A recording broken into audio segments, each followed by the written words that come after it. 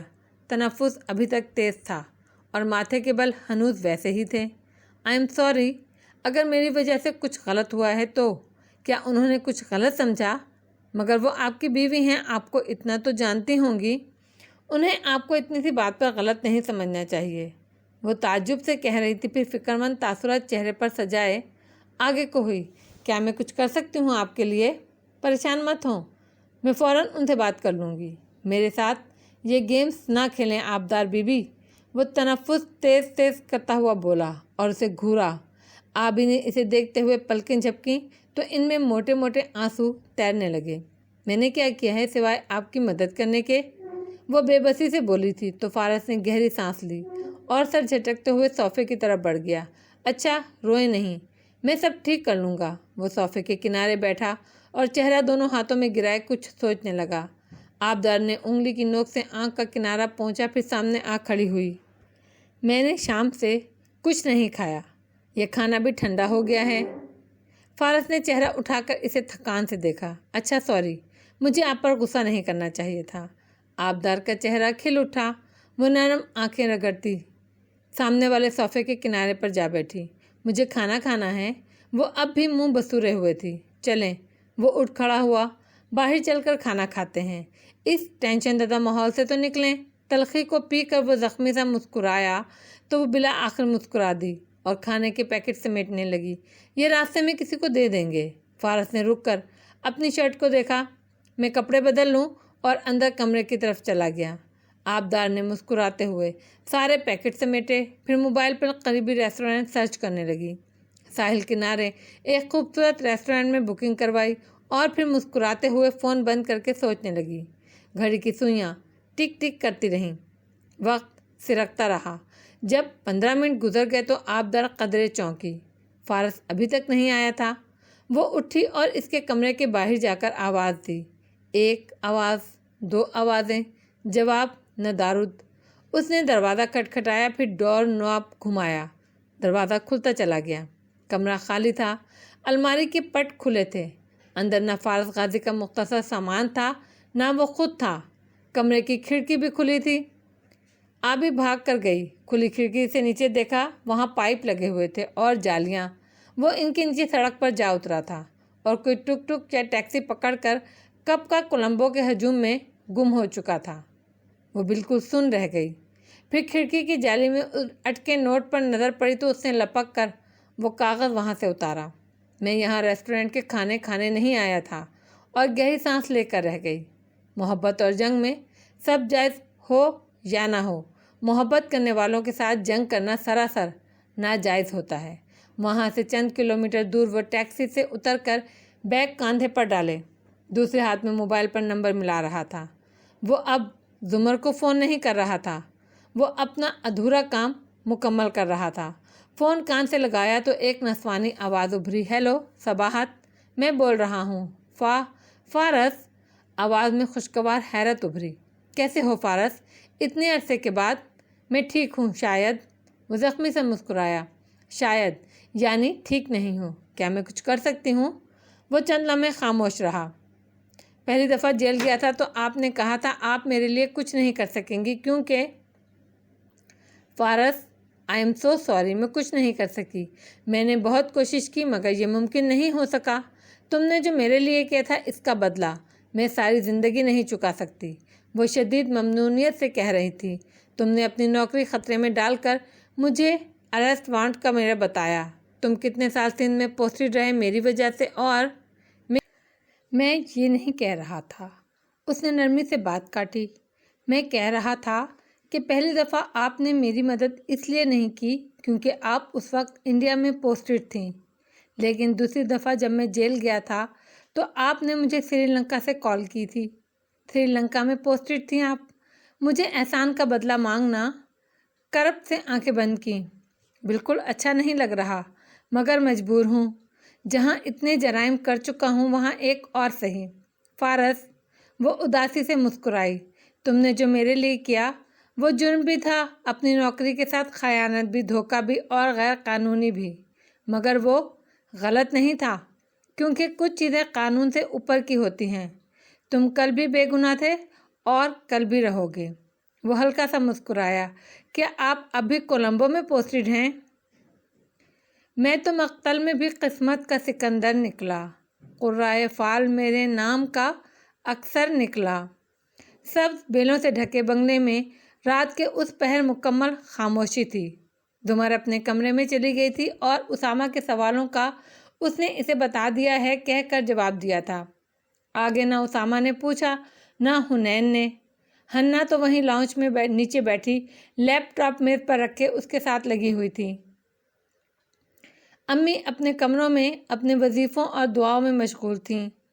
Same ہنّا کے ساتھ بیٹھا تھا۔ بڑے ابا بھی ویل چیئر گھسیٹتے ان کے ساتھ آ رکے تھے اور اب فکر مندی سے بار بار ہنّا سے پوچھتے تھے، کیا تم سعدی کو ڈھونڈ سکتی ہو؟ نہیں ابا، لیکن میں امی کا پاس ورڈ بدل رہی ہوں۔ وہ پاس ورڈ کے لیے امی کا ای میل کھولے گا تو میں جعلی ای میل اندر محفوظ کر رہی ہوں۔ وہ اسے کھول کر اس کے لنک پر کلک کرے گا تو اس کی لوکیشن ہمارے پاس آ جائے گی۔ وہ ایک ہاتھ سے ٹائپ کرتی دوسرے کے ناخن مسلسل دانتوں کے بیچ کتر رہی تھی۔ ہنّا، کیا بھائی ہمیں واپس مل جائے گا؟ سیم اس کا بازو جھنجھوڑ کر بار بار پوچھتا تھا۔ ہاں سیم، وہ واپس مل جائے گا اور پھر دیکھنا ہم سب ہمیشہ خوش رہیں گے۔ حنین کو یہ بہت آسان لگتا تھا۔ کاش کہ ہمیں وہی سعدی ملے جسے ہم نے کھویا تھا حنین۔ ابا کی آواز غمزدہ ہو گئی۔ ہنّا نے مڑ کر استفہامیہ نظروں سے انہیں دیکھا۔ کیا مطلب؟ وہ چہرہ نیچے گرائے بس سر ہلا کر رہ گئے۔ وہ حنین کو مطلب نہیں سمجھا سکتے تھے۔ وہ سر جھٹک کر واپس اسکرین کی طرف متوجہ ہوئی اور پھر کچھ سوچ کر اس نے سیف سعدی یوسف پیج کھولا۔ اس کے ایڈمن میں سامنے احمد شفیع لکھا نظر آ رہا تھا۔ حنین نے پیج کو پیغام لکھا، ایڈمن، میں سعدی کی بہن ہوں، پلیز مجھے اس پیج کا ایڈمن بنا دیں۔ تم اس کی ایڈمن کیوں بننا چاہتی ہو؟ سیم نے اچنبھے سے اسے دیکھا۔ سیم، ہمارے فونز اور لینڈ لائن وہ لوگ ٹریس کر رہے ہوں گے، کیا پتہ ہمارے فیس بک اکاؤنٹ بھی دیکھ رہے ہوں۔ ہم کوئی بھی ایسی بات نہیں لکھ سکتے جو بھائی کے لیے خطرہ بن جائے، لیکن سیف سعدی یوسف والا پیج بھائی بھی دیکھتا ہوگا۔ میں اس کے ذریعے بھائی کو کوئی پیغام بھیج سکتی ہوں۔ وہ جوش سے بتا رہی تھی، اس کے لیے یہ بہت آسان تھا۔ ان سے ذرا فاصلے پر کمرے کے بند دروازے کے پیچھے جھانکو تو زمر اندھیرا کیے صوفے پر بیٹھی تھی۔ اس کی خشک آنکھیں چھت پر جمی تھی اور چہرے پہ ویرانے تھی۔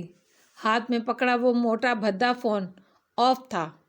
جانے کتنے لمحے سر کے، کتنی رات گہری ہوئی جب اس نے وہ فون آن کرتے ہوئے گردن سیدھی کی اور پھر اس میں واحد سیو نمبر ملایا، اسے کان سے لگایا۔ آنکھیں ہنوز خشک اور چہرہ سپاٹ تھا۔ فارس نے چھوٹتے ہی فون اٹھا لیا تھا۔ وہ اس وقت ایک زبوں حال سے علاقے میں سڑک کنارے چل رہا تھا۔ ہاتھ میں پرچی تھی جس پر وہ پتہ لکھا ہوا تھا جو اسے تلاش کرنا تھا۔ فون کان سے لگاتے ہوئے اس نے پرچی مٹھی میں دبا لی اور بے چینی سے بولا، اس طرح فون مت بند کیا کرو، میری بات تو سن لیا کرو۔ تم ہمیشہ مجھے مختلف روپ میں ملتے ہو، زمر، میں تمہیں میری بات پوری ہونے دو۔ وہ صوفے پر پیر اوپر کر کے بیٹھی، سر جھکائے انگلیاں مروڑتی کہہ رہی تھی، پہلے تم میرے ایک بھولے بسرے رشتے دار تھے، پھر اسٹوڈنٹ بن گئے، پھر ایک ایسے اسٹوڈنٹ رہ گئے جو وقت پڑنے پر مجھے فیورز دیا کرتا تھا، پھر تم میرے سامنے ایک قاتل کی حیثیت سے آئے جس نے اپنی بیوی کو مارا، اپنے بھائی کو مارا اور مجھے بھی مارنے کی کوشش کی، پھر تم صرف ایک قیدی رہ گئے جو سفید کرتے شلوار میں ملبوس، بالوں کی پونی بنائے مجھے کبھی کبھار کچہری میں نظر آ جاتا تھا، پھر تم مجھے ایک چال باز قیدی لگے جس نے مجھے استعمال کر کے جیل توڑنے کی کوشش کی، پھر تم مجھے ایک ایسے رہا ہونے والے انسان لگے جو گناہ گار ہوتے ہوئے بھی قانون کا مذاق اڑا کر جیل سے نکل آتا ہے، پھر مجھے لگا تم ایک منتقم مزاج انسان ہو جس نے اپنا رشتہ ٹھکرائے جانے کا بدلہ مجھ سے لیا تھا۔ جب تم سے شادی کر لی تو تم ایک بے حس اور سرد انسان لگتے تھے۔ مجھے جیسے جو کہہ لو اسے فرق نہیں پڑتا تھا۔ پھر آہستہ آہستہ مجھے لگا تم وہ نہیں ہو جو لگتے ہو، جو ہمیشہ لگتے تھے۔ تم بے گناہ لگنے لگے مجھے، یہاں تک مجھے یقین آ گیا کہ تم بے قصور ہو مگر بے وقوف ہو، جو اپنے دشمن سے ناواقف ہو۔ پھر تم میرے شوہر بن گئے اور ایک محبت کرنے والے وفادار آدمی جیسے لگنے لگے مجھے۔ مگر آج رات وہ رکی۔ تیز تیز بول کر اس کا سانس چڑھ گیا تھا۔ دوسری طرف وہ بالکل خاموشی سے سن رہا تھا۔ آج رات لگا کہ تم ان میں سے کچھ بھی نہیں ہو، تم ایک اداکار ہو صرف۔ مگر اب یہ نہیں لگ رہا۔ اب کیا لگ رہا ہوں میں تمہیں؟ وہ تحمل سے بولا تھا۔ ایک انسان، صرف ایک انسان جو اگر زندگی سے اپنے حصے کی خوشیاں لینا چاہے تو اس میں کسی کو اعتراض نہیں ہونا چاہیے۔ بس پھر تمہیں مجھے یہ نہیں کہنا چاہیے تھا کہ میں تمہاری بیوی بنوں۔ ایک آنسو اس کی آنکھ سے ٹوٹ کر چہرے پر لڑک گیا۔ کیا تم میری بات سنو گی؟ اس کی ضرورت نہیں ہے۔ تم ہمیشہ کہتے ہو ہم نے الگ ہو جانا ہے اور مجھے پتہ نہیں کہ کیوں، لیکن اگر الگ ہو ہی جانا ہے تو تم میری طرف سے آزاد ہو، جو کرنا ہے کرو۔ مجھے تم سے کوئی گلہ نہیں ہے، میں اور تم کبھی ساتھ نہیں چل سکتے۔ اس لیے اس نے گیلی سانس کو ناک سے کوڑ کر اندر کھینچا اور ہاتھ کی پشت سے گال رگڑے۔ میں تم سے ناراض نہیں ہوں۔ تم میری طرف سے پریشان ہوئے بغیر جو بھی کرو یہ تمہارا حق ہے، مجھے اعتراض نہیں۔ وہ سڑک کنارے ایک دیوار سے ٹیک لگائے سنجیدگی سے دوسری طرف سے آتی زمر کی آواز سن رہا تھا۔ آخر میں تلخی سے مسکرایا۔ عظیم ڈسٹرکٹ پروسیکیوٹر صاحبہ نے ہمیشہ کی طرح اپنی کہی، اپنی سنی اور فیصلہ سنا دیا۔ ٹھیک ہے، جو تم چاہو۔ اور اسی سنجیدگی سے موبائل نیچے کیا اور کال کاٹ دی۔ پھر سر جھٹک کر آگے بڑھ گیا۔ دمر نے سر گھٹنوں میں دے دیا اور بازو ان کے گرد لپیٹ کر آنکھیں بند کر لیں۔ اب ہر طرف پھر سے اندھیرا ہو گیا تھا اور اسی اندھیری رات میں احمر جب لیپ ٹاپ کھول کر بیٹھا تو نئے پیغام نے اسے چونکایا۔ اسے پڑھ کر اس نے بلا کسی تردد کے حنین یوسف کو اپنے پیج کا ایڈمن بنا دیا۔ پھر یوں ہی اس کی پروفائل کھولی۔ کچھ خاص نہیں تھا ادھر، البتہ ایک چہرہ دیکھ کر وہ چونکا۔ اب اس کی انگلیاں تیز تیز کی بورڈ پر حرکت کر رہی تھیں اور آنکھوں میں چمک سی تھی۔ ادھر کولمبو کے آسمان پر سیاہ بادل اکٹھے ہونے لگے تھے، گویا پورے شہر کو نہلا دینے کے لیے بے چین ہوں۔ ہوٹل کی بلند و بالا عمارت سر اونچا کیے بادلوں کو دیکھ رہی تھی۔ اندر گراؤنڈ فلور کے سیکیورٹی کنٹرول روم میں 2 افراد کمپیوٹر مانیٹر کے سامنے بیٹھے تھے۔ دفعتاً دروازہ کھلا اور سیاہ فام فصیح اندر داخل ہوتا دکھائی دیا۔ تمہیں ریسیپشن پہ طلب کیا جا رہا ہے، کوئی ملنے آیا ہے تم سے۔ ایک کو اکھڑ لہجے میں حکم دے کر وہ دوسرے کی طرف آیا اور چند لمحے انتظار کیا، یہاں تک کہ پہلا نوجوان کمرے سے چلا گیا۔ خیریت سر؟ دوسرے آفیسر نے کرسی اس کی طرف گھمائے فکر مندی سے اسے دیکھا۔ فصیح نے جواباً اپنے اسمارٹ فون کی اسکرین اس کے سامنے کی۔ مجھے شام میں ایک کال آئی تھی پوسٹر والے لڑکے کے لیے۔ اس بات پر آفیسر نے اکتا کر سر جھٹکا۔ نہیں، سنو، بے شک وہ عام کالرز کی طرح بوگس ہی لگ رہا تھا، مگر اس نے اسکرین سامنے لہرائی، اس کا نمبر کینڈی کا ہے۔ تو یہ اشتہار ہم نے کولمبو میں دیا ہے، پھر کینڈی سے کیوں کوئی کال کر رہا ہے ہمیں؟ ہو سکتا ہے نمبر کینڈی کا ہو مگر کالر کولمبو میں ہو۔ آدمی سم کسی بھی شہر سے لے سکتا ہے۔ مگر فصیح نے نفی میں سر ہلایا۔ مگر یہ بھی تو ہو سکتا ہے سعدی یوسف کینڈی میں ہو، تو پھر اس کالر کے پاس پوسٹر کیسے آیا؟ اس نے نکتہ اٹھایا۔ فصیح نے الجھ کر سر جھٹکا۔ اس نمبر کو ٹریس کرو، راجر سر، اور فوراً اسے مانیٹر کی طرف گھوما اور کچھ ٹائپ کرنے لگا۔ 5 منٹ بھی نہیں لگے اور اس نے سر اٹھایا۔ سر، نمبر آف ہے، سم موبائل میں نہیں ہے ورنہ سگنل مل جاتا۔ میں اس نمبر پر نظر رکھے ہوئے ہوں، جیسے ہی آن ہوتا ہے بتاتا ہوں۔ فصیح کی آنکھیں چمک اٹھیں۔ یہ اس کی کوئی ایکسٹرا سم ہوگی، تم اس کا سارا کال ریکارڈ نکلواؤ۔ کس کے نام ہے سم، سب کچھ۔ پھر جوش سے اس کا کاندھا تھپکا۔ ہری اپ۔ انعام کی رقم کے صفر فصیح کو اپنی آنکھوں میں چمکتے دکھائی دینے لگے تھے۔ یہ جواہرات کا اس سے وعدہ تھا۔ ہارون کا انعام الگ۔ خون اس کی رگوں میں تیزی سے گردش کرنے لگا تھا۔ میں ان میں بھٹکتے ہوئے جگنوں کی طرح ہوں۔ اس شخص کی آنکھیں ہیں کسی رات کی مانند۔ یہ کولمبو کے ایک زبوحال اور پسماندہ علاقے کی ایک فلیٹ بلڈنگ تھی۔